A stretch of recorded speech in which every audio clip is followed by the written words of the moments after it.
நான் ஒன்று சொல்கிறேன் விஜய் சாரை பொறுத்த வரைக்கும். இதே இந்த வேல் இன்றைக்கி திருச்செந்தூர் போயிருக்காரு. எலெக்ஷன் முன்னாடி போயிருந்தால் எல்லோரும் ஓட்டுக்காக போயிருக்காரு, நடிக்கிறாரு அப்படின்னு சொல்லலாம். அவர் தேவை முடிஞ்சு வச்சு எல்லோரும் ஓட்டு போட்டு முடிச்சாச்சு. இந்த நேரத்தில் அவர் ஒரு கோயிலுக்கு, அது முருகர் கோயிலுக்கு போய் அங்கே கையில் வேலை வாங்குறது நடிப்பாகவே இருக்க வாய்ப்பே இல்லை. அது நான் சொன்னால் சிலருக்கு தேர்தல் டயத்தில் பக்தி வந்துடும். அப்போ கோயிலுக்கு போவாங்க, அப்போ வேலெலாம் கையில் பிடிச்சி போஸ்ட் கொடுப்பாங்க. அது எப்போ தேர்தலுக்கு முன்னாடி. தேர்தல் முடிஞ்சுன்னா இந்து சாமிகள்லாம் இழிவாக பேசுவாங்க, அசிங்கமாக பேசுவாங்க, கேவலமாக பேசுவாங்க. இந்து மதத்தை மட்டும் ஒதுக்கி வைப்பாங்க. அது சில ஆள்லாம் இருக்காங்க. அப்படி இருக்க பட்சத்தில் இன்றைக்கி விஜய் சாரை பாராட்டணும் சார். அவர் தேர்தலுக்கு முன்னாடி எப்படியோ, தேர்தலுக்கு அப்புறம் ஒரு இந்து கோயிலுக்கு போய் வேலை வாங்குறாரு, பூஜை பண்ணுறாரு. அப்படிங்கும்போது கண்டிப்பாக நடிப்பாக இருக்க வாய்ப்பே இல்லை. நடிப்பாக இருந்தால் அது எலெக்ஷன் முன்னாடி பண்ணியிருக்கணும். அதோட நான் விஜய் சார் நான் பாராட்டுறேன். நல்ல வேலை நீங்கள் தேர்தலுக்கு முன்னாடி போய் வேலை கையில் பிடிக்கல, உங்களே ஒட்டுமொத்தம் நடிப்புட்டுருப்பாங்க. ஒரு விஷயம், நான் நல்ல ஒரு ஆரோக்கியமான அரசியல்வாதியாக நான் விஜய் சாரை பார்க்குறேன் இப்போது. ஏன்னா இந்த மத சார்பின்மை அப்படின்னாங்களே, 2 தான் சார். மத சார்பின்மை அப்படின்னா ஒன்று, எந்த சாமியுமே இல்லை அப்படின்ட்டு, எந்த சாமியும் இல்லைன்றணும் ஃபஸ்ட்டு. இல்லைன்னா எல்லா மதத்தையும் ஒன்றா நினைக்கணும். நமக்கு அல்லாவும் ஒன்று, இயேசுவும் ஒன்று, இந்து கடவுள் சிவன், விஷ்ணு, பிரம்மா, சக்தி, முருகர் இதெல்லாம் ஒன்று. அப்போ மத சார்பின்மைங்கிறதுக்கு அர்த்தங்கிறது எல்லா மதத்தினரையும் ஒன்றா நினைக்கிறதா மத சார்பின்மை. இந்த மதம் எங்களுக்கு ஓகே, இந்த மதம் உங்களுக்கு ஓகே, இந்து மதம் மட்டும் எங்களுக்கு ஓகே இல்லை, அதில் மட்டும் மூட நம்பிக்கை இருக்கும்.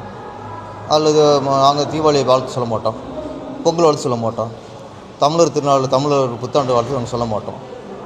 ஆனால் மற்ற மதத்துக்குலாம் எல்லா வாழ்த்தும் சொல்லுவோம். அப்படிங்கிறது மத சார்புன்னு சொல்கிற போலித்தனம். அது மக்களை ஏமாத்துறது.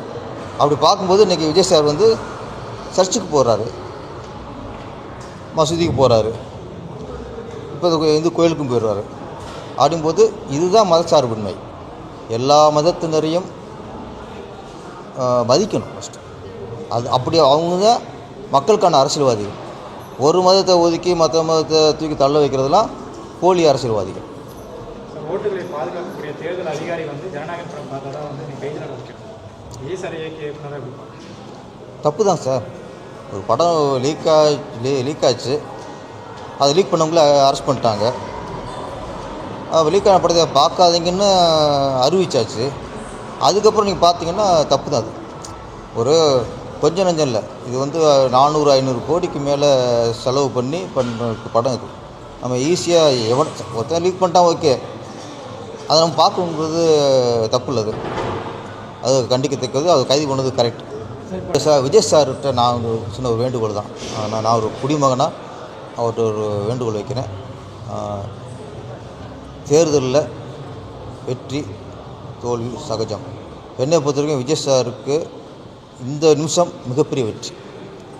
இந்த கணம் அவர் மிகப்பெரிய வெற்றி அடைஞ்சிட்டார். ஃபஸ்ட்டு பெரிய மாற்றத்தை உருவாக்கிட்டார். அது முதல் மாற்றம். இன்றைக்கி இளைஞர்கிட்ட வந்து அரசியல் ஆர்வம் ஜாஸ்தியாகிடுச்சு, அரசியல் ஈடுபாடு ஜாஸ்தியாகிடுச்சு இளைஞருக்கு. இவர் அரசியல் கட்சி ஆரம்பிக்கிறதுக்கு முன்னாடி இளைஞர்கள்லாம் அரசியலுங்கிறது வேறு யாருக்கும் பெரியவங்களுக்கு சம்மந்தப்பட்டது, நம்ம சம்மந்தம் இல்லை அப்படின்னு நடிச்சிருந்தாங்க. ஆனால் இன்றைக்கி இந்த அரசியலுங்கிறது நமக்கு சம்மந்தப்பட்டது, நம்ம அதை முடிவு பண்ணணும் அப்படிங்கிறதுல இன்றைக்கி இளைஞர்களும் இளைஞர்களும் இன்றைக்கி ரொம்ப ஈடுபாடு, குழந்தைகள் கூட சொல்கிறேன் ரொம்ப ஈடுபாடு வந்திருக்காங்க. அது வந்து மாற்றம், ஆரோக்கியமான மாற்றம். இப்போ மாற்றங்கிறது 2 இருக்குது. ஏமாற்றம் இருக்குது, ஆரோக்கியமான மாற்றம் இருக்குது. நமக்கு ஆரோக்கியமான மாற்றம் வேணும். அந்த ஆரோக்கியமான மாற்றம் தான் இன்றைக்கி விஜய் சார் அரசியலுக்கு வந்ததுக்கப்புறம் இன்றைக்கி ஒரு எழுச்சியோட இளைஞர் செயலில் வந்திருக்கு. இந்த சூழலில் நிறையா பசங்க இளைஞர்கள்லாம் விஜய் சார் மேலே ரொம்ப அதீத அன்பு, அதீத பாசம். அவர் வந்து மற்ற கட்சி தலைவர் மாதிரி ஒரு அரசியல் தலைவராக அப்படிலாம் இல்லை. இன்றைக்கி அவங்க நம்ம வீட்டில் ஒருத்தரை பார்க்குறாங்க. விஜய் சாரை வந்து ஒரு குடும்ப பையனாக பார்க்குறாங்க. குழந்தைங்களாம் மாமாவும் சொல்கிறாங்க, பெண்ணுக்கெலாம் அண்ணா தம்பி, அப்படியே போச்சு. அரசியல் தலைவரை தாண்டி நம்ம குடும்ப உறுப்பினர் மாதிரி அவரை பார்க்குறாங்க. அதனால் அவருக்கு ஏதாவது ஒருவேளை தோல்வி வந்துட்டால் நாங்கள் இப்படி இருப்போம் ஒன்று தாங்கிக்க மாட்டாங்க. ஓகே, அந்த தாங்கிக்கிற ஒருவேளை தோல்வி வராது சொன்னேன் அப்படின்னு கூட நீங்கள் இப்போவே ஒரு அவங்களுக்கு அறிக்கை விடணும். உங்கள் ரசிகர்களுக்கு எது வந்தாலும் நம்ம தாங்கிக்கணும். இன்னொன்று, இதில் சின்ன சர்க்கிள் வந்தால் கூட அது நிறதும் இல்லை சார்.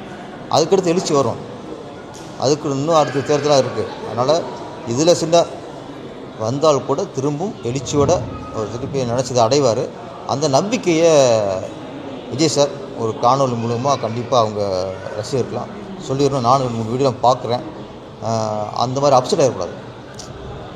ஒருவேளை நான் சொல்கிறது ஒருவேளை சில சர்க்கிள் வந்தால், ஆனால் எங்கே பார்த்தாலும் விஜய்க்கான எழுச்சி ஜாஸ்தியாக இருக்குது. ஓட்டு சதவீதம் கண்டிப்பாக ரொம்ப ஜாஸ்தியாக இருக்கும். அந்த நம்பிக்கை மக்களுக்கு இருக்குது, எல்லாருக்குமே இருக்குது. மக்களுக்கு இல்லை, அரசு தலைவர்களுக்கு, மற்ற கட்சிக்காரங்களுக்கே இருக்குது. இதோட என்ன ஆகுமோன்னு பயத்தில் எல்லாம் இருக்காங்க. அந்த ஒரு எழுச்சி உருவாகிருக்கு. ஆனால் விஜய் சார் அழகாக ஒரு ரசிகர்களுக்கு நம்பிக்கையோடு உள்ள ஒரு அறிக்கை விடணும்.